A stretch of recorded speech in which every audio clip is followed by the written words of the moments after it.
Virtual News.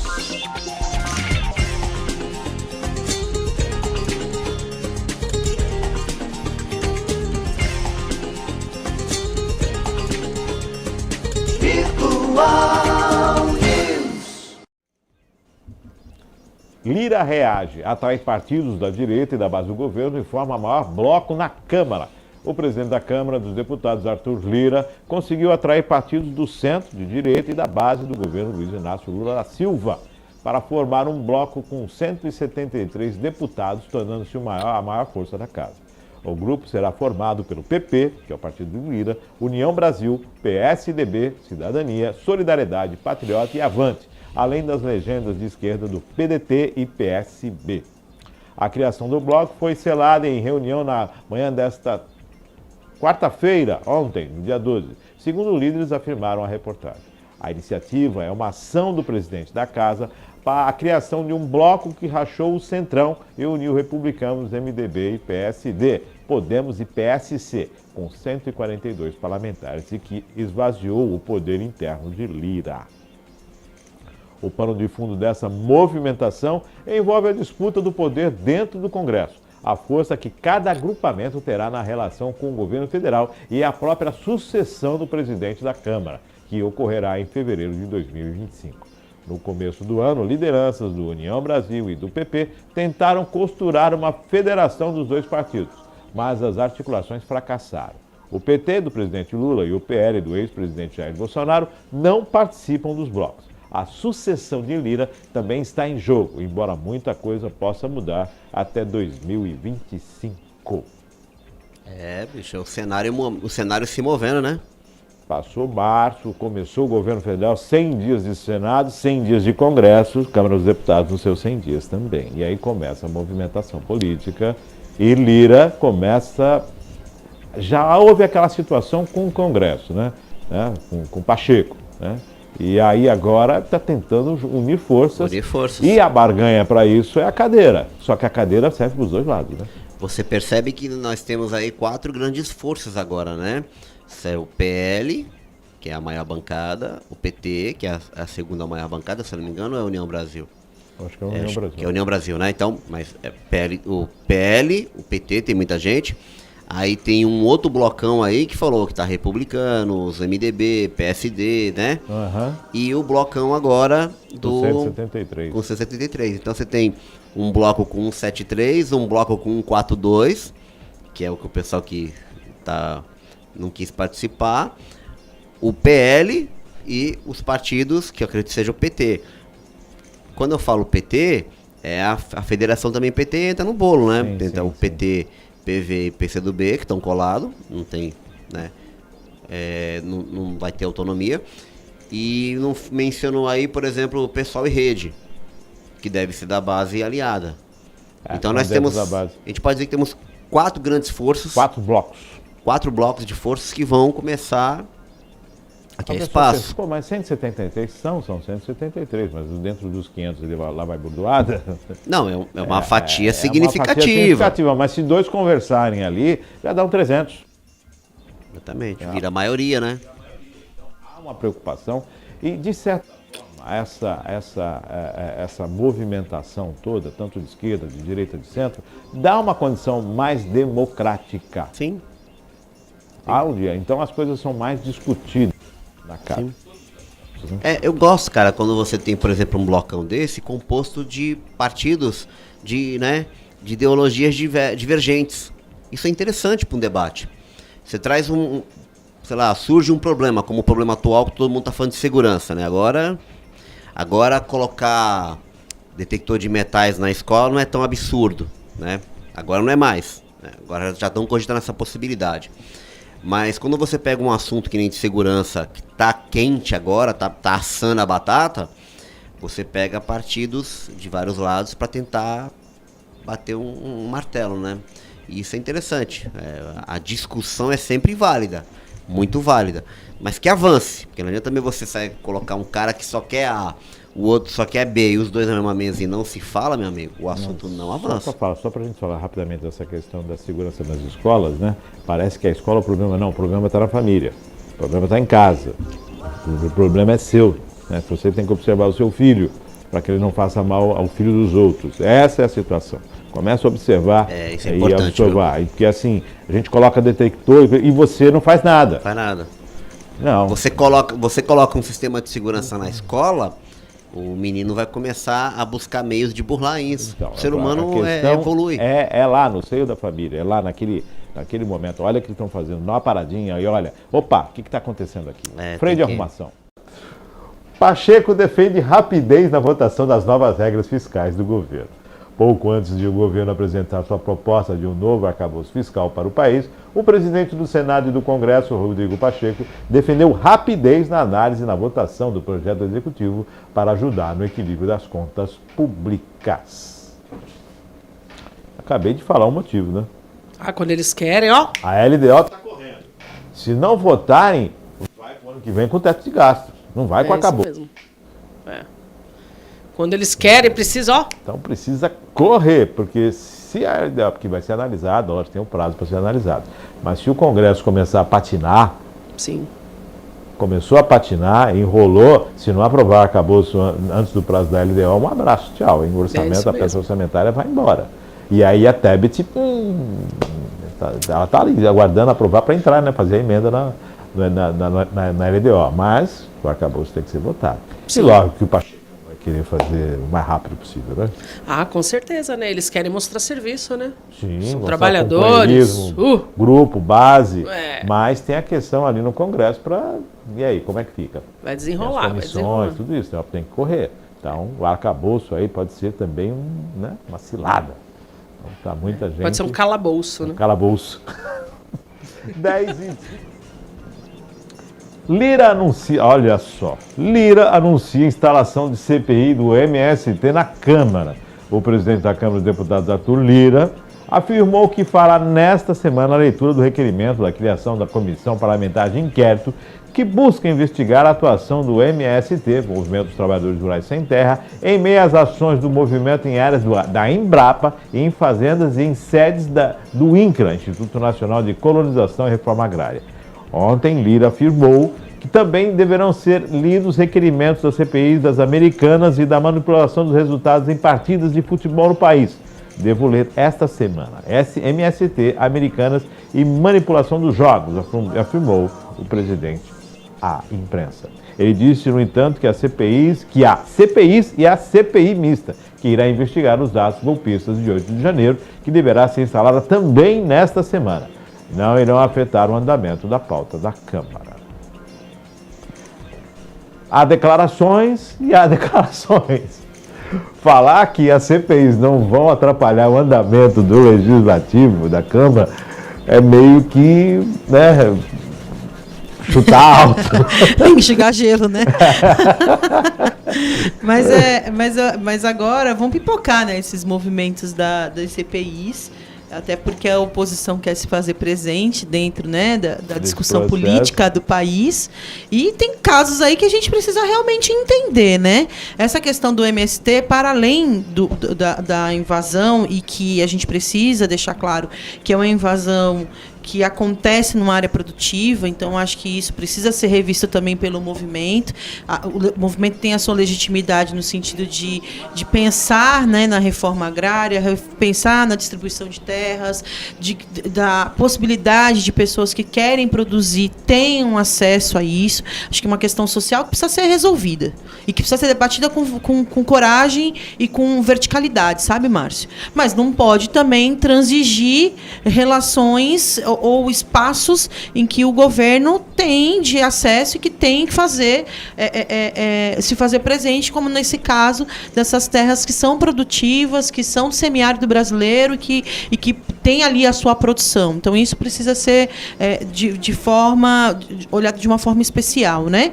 Mas essa questão das CPIs me levanta uma preocupação, que é esse trâmite interno, que acho que ninguém imagina. Claro que altera as relações de trânsito, de diálogo, de posicionamento das bancadas, e atrasam aí pautas importantes que o país tem que decidir, porque está decidindo aí o que está acontecendo dentro da Americanas, o que está acontecendo no movimento MST, o que está acontecendo na fraude dos jogos, Nas de futebol, linhas, né? Dentro das quatro linhas.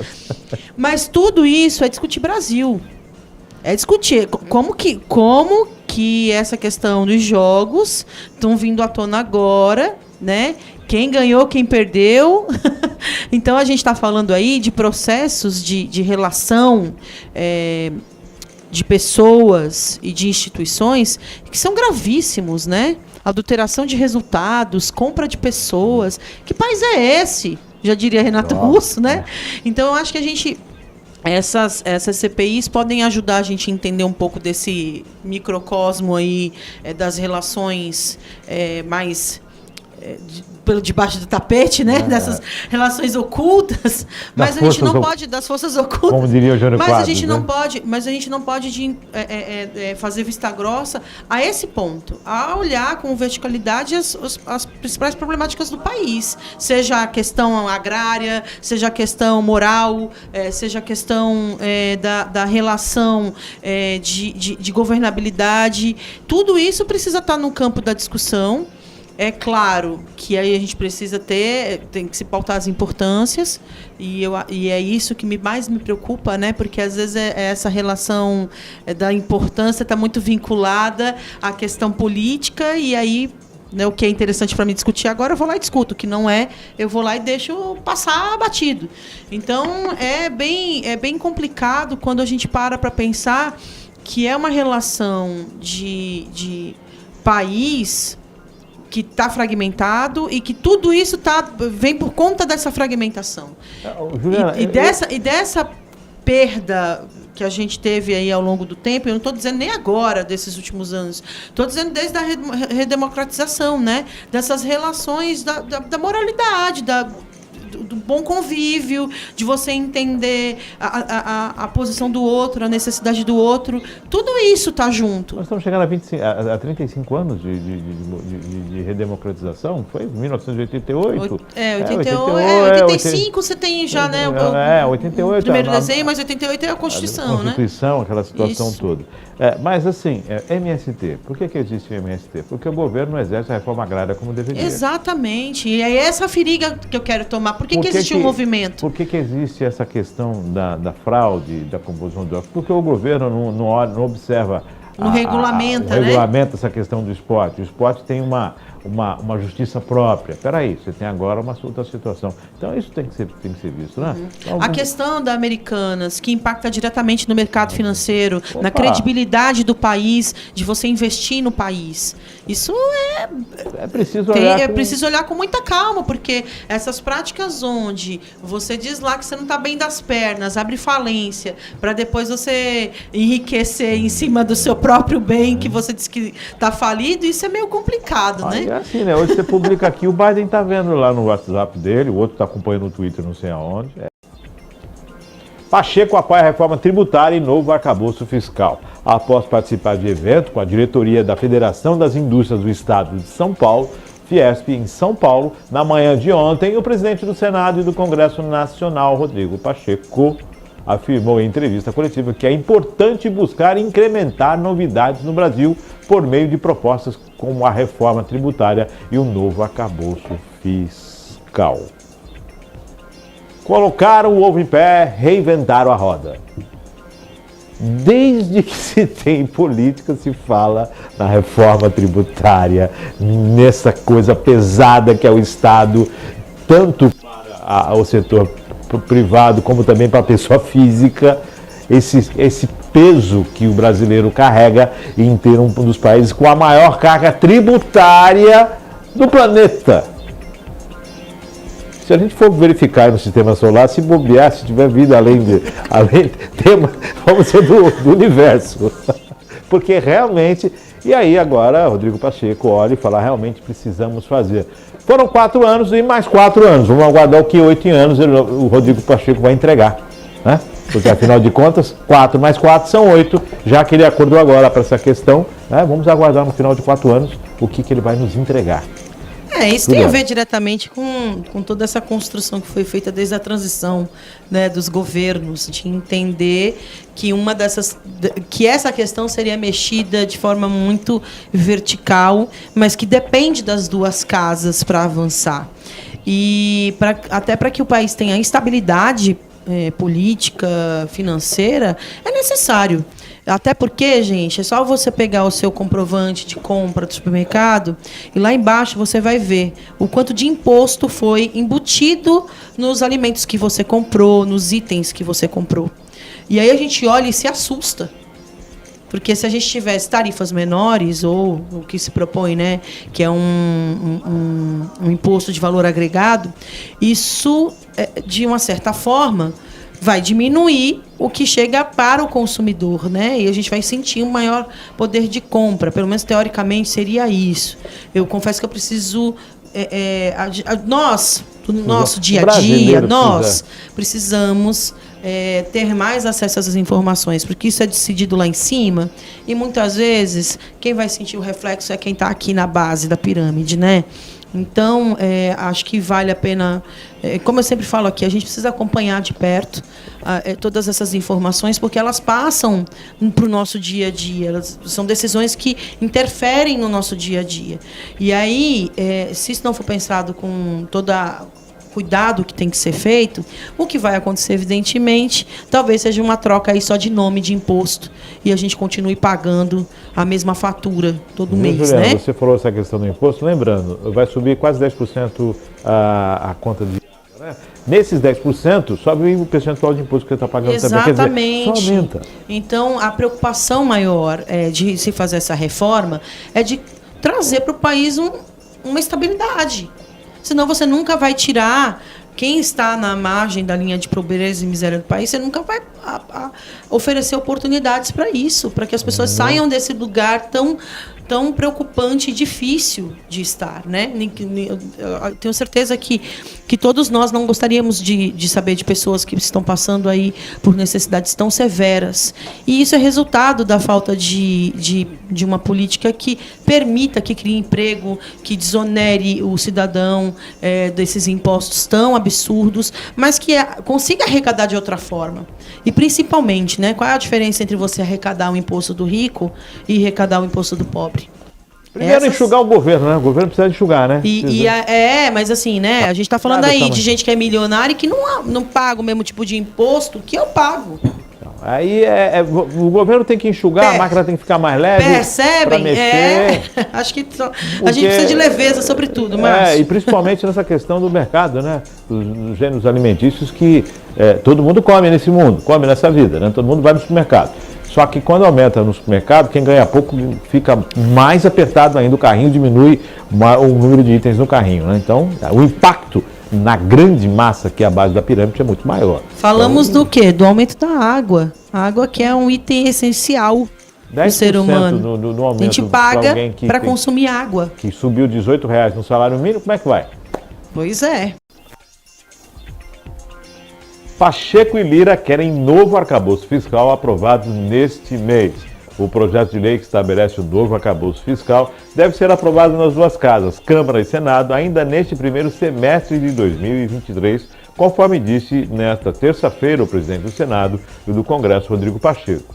A afirmação foi feita em entrevista coletiva após a reunião de Pacheco com o presidente da Câmara, Arthur Lira, e o ministro da Fazenda, Fernando Haddad. Nós já anunciamos aqui que o governo começou a liberação para 1 bilhão e 200 milhões de reais. Já foram liberados. E outras emendas outros valores devem ser liberados no decorrer. E claro, como é uma tratativa política, o arcabouço segue para análise. Lógico, bancada, os opositores se preparando, o governo se alinhando também para essa discussão do arcabouço, que é necessário para o governo atual poder ter um pouco mais de flexibilidade orçamentária. Senão vai ficar difícil para cumprir as promessas de campanha. Pacheco prorroga por 60 dias vigência de 3 medidas provisórias. O presidente do Senado e do Congresso Nacional, Rodrigo Pacheco, prorrogou por 60 dias a vigência de 3 medidas provisórias. estão na lista MP 1167 de 2023, que prorroga até 30 de dezembro deste ano a validade das leis sobre licitações, a MP 1168 de 2023, que liberou 640 milhões para 5 ministérios.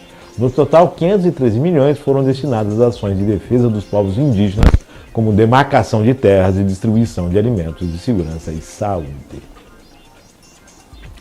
Por que eu trouxe esse assunto, César? Ele é bem peculiar. Está liberado e prorrogado as MPs. Sim. O que nós discutimos semana passada e falamos ainda há pouco? Tiraram da atribuição dos povos indígenas a demarcação de terras.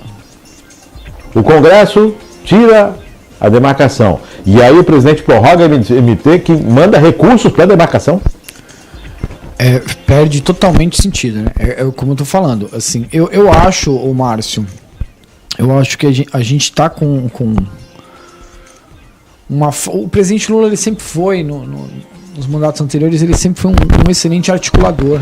Ele é quem fazia toda essa gerência política entre os poderes. E ele não tem feito isso. Até por conta, ele tem viajado aí demais, né? A gente já comentou sobre isso. Ele tem viajado demais, ele está cuidando, ele está com um foco aí numa relação internacional muito forte.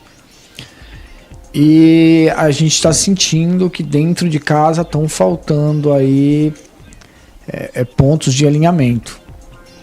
Que exatamente o que ele tinha sempre muito... Tanto é que a gente viu que se não fosse a liberação aí de 2 bi em emendas, a gente não tinha avançado sequer na votação do arcabouço. Essa que é a realidade. Não é orçamento secreto, é emenda do relator. Exato. Então, quer dizer, eu acho que está faltando um pouco mais essa proximidade, como você falou. Isso é básico, né? Não, olha, a gente não vai ter mais dinheiro para pintar a parede. Aí daqui a pouco ele libera, olha, está liberado o prazo para que a parede seja pintada. Então a gente vai prorrogar. Ué, mas peraí, se eu tô com a parede proibida de ser pintada, para que eu vou liberar o prazo para que a parede seja pintada? É incoerente, a gente está... Você disse que eu não pinto a parede, agora então, você está me liberando o prazo para pintar a parede? A gente está conflitando. Pô, peraí, assim, não vai haver a demarcação. Não, mas a gente liberou o prazo para liberação de verba para demarcação. Gente... Se eu não vou demarcar, se é outro ministério que está demarcando, é a justiça que está demarcando, então a justiça demarca e determina e eu vou lá e executo? Então, é isso? Tá. É mais doloroso ainda, né? Exato. Então você vê que tem um conflito aí de discurso. Esse é o problema, né? Não tá alinhado. E aí você começa a tomar decisões que uma contrapõe a outra. A Guajajara esteve falando essa semana referente a isso, também a Marina Silva falou referente a essas questões de esvaziamento do ministério. Sim. Que foi feito, né? Daqui a pouco está um castelo sem mobília, né? Ministro do STF pede manifestação de Lira sobre MP da Mata Atlântica. O ministro André Mendonça, do Supremo Tribunal Federal, pediu ontem a manifestação do presidente da Câmara dos Deputados, Arthur Lira, sobre a tramitação da medida provisória 1150 de 2022, conhecida como MP da Mata Atlântica. A decisão foi tomada para instruir o mandato de segurança protocolado no Supremo pelos senadores Alessandro Vieira, Otto Alencar, Elisiane Gama e Jorge Cajuru, para contestar o jabuti inserido no texto da MP que permitiria o desmatamento em determinados locais, como áreas de linhas de transmissão de energia, gasodutos e sistemas de abastecimento de água sem estudo prévio de impacto ambiental. A ministra já se posicionou. O Supremo pede para verificar. Gente, não tem mais oba-oba. Acabou. Não é não. Não é para desmatar. Não é não. Não é não aqui sim ali. Não é não aos garimpeiros, é não a todo mundo. Nessa questão da Amazônia, vai passar as minhas transmissões, pode desmatar à vontade, sim. Peraí, e o ecossistema, e o impacto? E realmente, quem paga a conta? Não dá para mudar as coisas, não dá para mudar a regra do jogo para favorecer A, B ou C, ou nem mesmo para favorecer o próprio governo. Juliana. Essa questão da MP da Mata Atlântica e todos os impactos que ela tem na questão da gestão ambiental do país são seríssimas, né? E isso é um resultado dessa alternância de poder e das diferenças de enxergar essa condução da questão ambiental no país. A gente viveu 4 anos em que essas questões foram relaxadas ao extremo, onde foi permitido, parece que estava legalizada a questão da grilagem, a questão da invasão de terras, a apropriação indevida de áreas. Não estou falando aqui, evidentemente, do movimento sem terra, tá, gente? Uma coisa é invasão inapropriada de terras e outra coisa é ocupação para necessidade da população. Isso são coisas que a gente pode discutir futuramente aqui. Acho importantíssimo a gente acompanhar essa questão do movimento, porque olha como é que são as coisas, Márcio, como se fazem as cortinas de fumaça. Ao mesmo tempo que o Congresso discute essa questão da MP da Mata Atlântica, se discute o esvaziamento de 2 importantes ministérios que cuidam dessa relação. O primeiro deles, o Ministério do Meio Ambiente, que o Márcio bem falou aqui, a postura e a fala endurecida da ministra Marina Silva, que é uma sumidade no assunto e que tem se dedicado a reestruturar a questão do meio ambiente no país.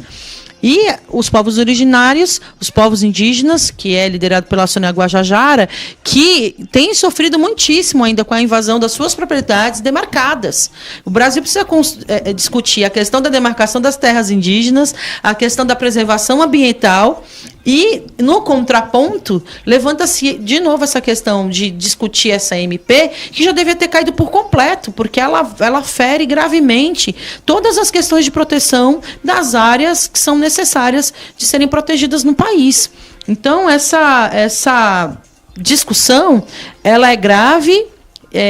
O governo já se posicionou em vetar diversos pontos, né, dessa MP, para não ter esse relaxamento. É como você falou, Márcio, não é não. Se não pode entrar naquela propriedade, se não pode produzir ou pode invadir para poder explorar o garimpo, não pode.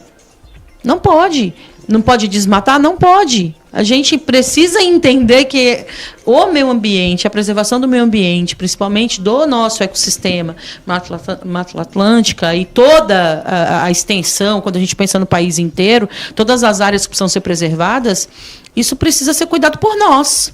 Parece que a gente está assinando embaixo um cheque em branco e diz assim, pode ir lá desmatar, pode ir lá fazer o que você quiser. E a gente não pode permitir uma coisa dessa, porque depois quem vai sentir as alterações climáticas, quem vai sentir a falta que todo esse ecossistema nos dá é a gente mesmo.